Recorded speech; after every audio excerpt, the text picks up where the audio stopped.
الرحمن الرحيم السلام عليكم ورحمة الله وبركاته halkani waa Regional Somali TV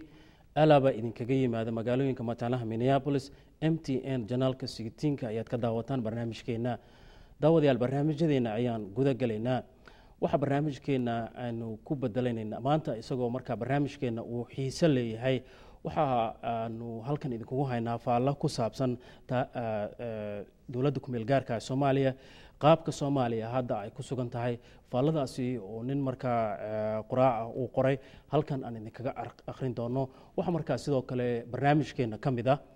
barnaamijkii taariikhda taxanaha Soomaaliya oo waqtigii hore aan ku soo qaadanay ilaa dagaaladii sokeeye iyo dawladdii Maxamed Siyaad Barre waxa marka maanta taariikhda ay ka hadlaysaa dhacdooyinkii 91dii wixii dhacay Soomaaliya ilaa laga soo gaaray sanadkii 1992 halkaas oo dawladda Soomaaliya markii dawladda Mareykanka iyo duniduba ay u soo gurmatay Soomaaliya barnaamijkaas taariikhda oo aan ku soo qaadanayna qaybaha dambe barnaamijyadeena balse marka ugu horeysa aan idin akhriyo faaladan ka hadlaysa dalka Soomaaliya iyo xaaladda uu ku sugan yahay faaladan waxa qoray nin lagu magacaabo Shariif Macalin waxa ciwaankeeda uu kaga dhigay Shariifka dawladda ku meel gaarka Xasan Daahir Xisbul Islaam ay al-shabaab xagee Soomaaliya u wadaan faaladaasi waxay saadaalinaysaa halka Soomaaliya u socoto waxa marka uu ugu magac daray ciwaanka weyn uu kaga dhigay halkee Soomaaliya u socota halka ayuu isweydiiyay halkee intee bay Soomaaliya u socotaa marka bal waan idin akhrinayaa inagoo marka kaga faa'iideysanayna ninkan qoraaga ah waxyaabaha uu ka qoray iyo xaaladda wadanka Soomaaliya sida ay hadda xaalka ay ku sugan tahay waxa uu ku bilowday bisinka Ilaahay magaca la weyn naxariis rasuulkiisu banaa salawaatullaahi calayhi wasallam waa run sheegay buu yiri markii uu yiri waqti walba kan dambeeya ayaa ka shar badan taas marka uu ku micneeyay qoraaga waqti walba kan ka dambeeya ayaa ka shar badan xaaladda wadanka ama waqtigeena hadda aan ku sugannahay waxa marka uu soo qaatay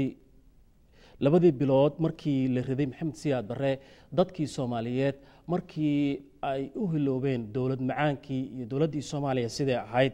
ayaa marka waxa uu halhays ka dhigtay halhayskii caan baxay ee ahaa duqa la doono ducanaha loogu daro oo marka macnaheedu ahaa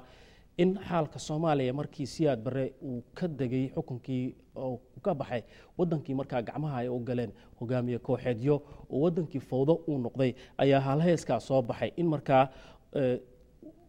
dawladdii hore Maxamed Siyaad Barre loo aayay oo la yiri duqa la doono ducanaha loogu daro waxba ka dambeeyay qabqablayaashii ayaa ku xiguu yiri Ciidiid iyo Cali Mahdi oo marka iyagana la ogaa meeshii Soomaali ay marsiiyeen waxa marka ka daro dibi dhalay ay noqotay qabqablayaashii oo tira batay oo googoostay buu yiri qaybihii koofureed ee Soomaaliya iyo meelihii ay ka talin jireen magaalada Muqdisho waxa marka ay noqotay buu yiri sheekadii ahayd Yaxaas Arbacow iyo Timir Siib oo tiitiin talaal oo hadalhaan uu kaga dhigay dad tala xun wuxuu yiri dad tala xun mar uun baa tuugo u talisaa sida abwaan hore ayaa saadaaliyay xaaladda Soomaaliya maanta ay ku sugan tahay waxa arrintaani noqotay in markii xaalad xun laga baxo mid kaloo daran la galo dhibaatada Soomaaliya oo si laba laabatay markii dadka Soomaaliyeed ay nabad helaan ama marka waxa si noqonaysa in dagaal kale uu noqdo mid marka ay ku hoydaan dawladdii Maxamed Siyaad Barre ay ahayd xaalad fiican oo bini'aadnimo oo duniduna ay nala tacaalayso markaas calankeena uu ka babanayay meelaha qaar dadnimadeena iyo sharafna aanu lahayn ayuu yiri qoraagan laakiin waxa lagu micneyn karaa markaasi dhibaatada hadda ka jirta wadankii furuq ayuu waraabow farakaleef noqonaya macnaha markaad furuq aragta ayuu waraabow farakaleef noqonaya qabqablayaashii Muqdisho iyo gobolada koofureed la degay wixii dhibaato ah ee la soo maray sababta u ahaa waxay dhaleen xaalad aan ka hadal lahayn maanta oo dhibka maanta Soomaaliya haysta uu yahay meel aan laga gaari karin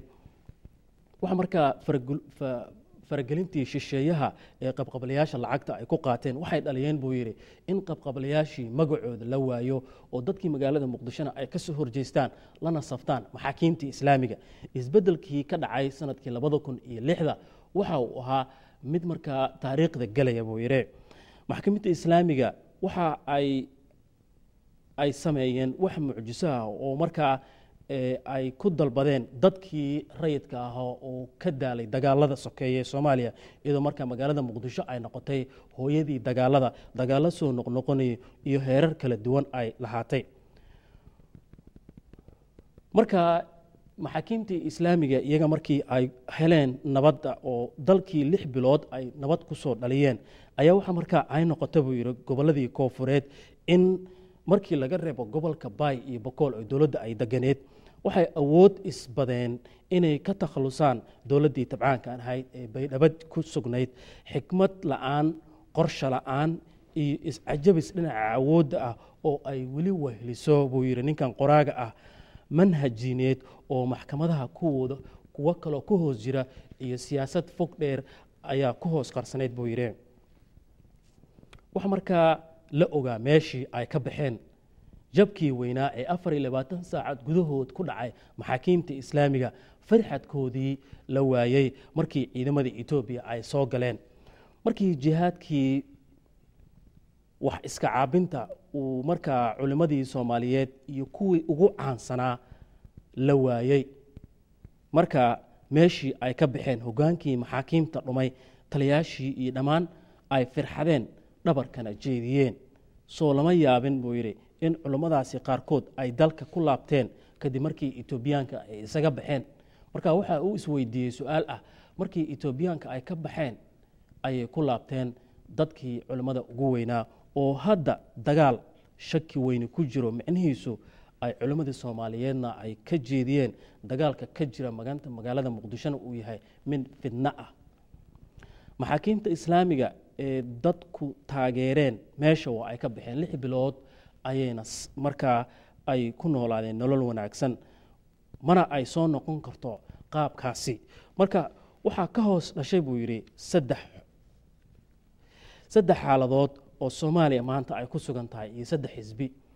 waxa kamida buu yiri bal inagoo markaa ninkan qoraaga ah waxa uu ka faaloonaya saddexdan uu u kala dhigay al-shabaab xisbul islaam maxaakiimta garabka ku biiray dawladda ku meel gaarka ee Soomaaliya. waxa markaa uu isbarbar dhigayaa fikradaha ay aaminsan yihiin iyo waxa bal ay yihiin nimanka dadkaasi Soomaalida ah al-shabaab xisbul islaam maxkamadaha garabka ku biiray ee dawladda. saddexdan kooxood oo hadda xaaladda dalka ay isku haystaan dhinacyada kala duwan kaashanay ayaan faaqidaadi doonaa buu yiri halka dalkeena Soomaaliya ay u wadaan iyo rabitaankooda siyaasadeed afkaartooda siyaasadeed iyo meesha ay nala rabaan haddii aan Soomaali nahay ciwaankana uu kaga dhigay Soomaaliya halkee loo wadaa. marka waxa uu ka faaloonayaa imankana kooxda al-shabaab. marka faala ayuu ka bixiyay kooxda shabaab waxa ay tahay waxyaabaha ay aaminsan tahay. kooxdani wuxuu yiri al-shabaab weligeed waxay ahayd mid gaar u taagan xitaa xilligii maxkamadaha oo howshooda wadatay oo kooxda kaliya oo markaa ahayd arrimahooda si qarsoon ay u sameeysan jireen. waxaana aaminsan yihiin min manhaj ilaa mowqif nidaamka ay ku shaqayso waa jihaad manhajkeedu waa salafiya jihaadiye doon ah oo dunidoo dhan khilaafka islaamiga lagu soo celiyo ayay aaminsan yihiin. kadib markii Afghanistan culays noqotay oo arinta laga bilaabo Soomaaliya oo hadda ay ula muuqato goobta ugu dhow oo dunida oo ay markaa lagaga dagaalamay karo oo ay soo celin karto dawlad islaami ah oo dunidoo dhan xukunta xilligii doonta ha qaadatee. waa ninka qoraaga sida markaa uu ka qabo al-shabaab. uu sii wado ninkan qoraaga waxa uu yiri al-shabaab waxay isku manhaj yihiin nimanka xag jira ee al-qaacida mana qarayaan buu yiri mana qarinayaan waa ay sheeganayaan buu yiri inay ka tala qaataan kuna taxan yihiin ninka magaca weyn leh ee markaa al-qaacida uu tiriyo Usama bin Laden ninka ugu dhow ee arrimaha Soomaaliya tacliiliya ugu badan marka laga reebo kuwa xag jira lagu daraan iraahday kuwa xag jira oo markaa magacyo badan leh oo ninkan soo sheegnay ku xiga. qorshahooda siyaasadeed waa mid aad uga fog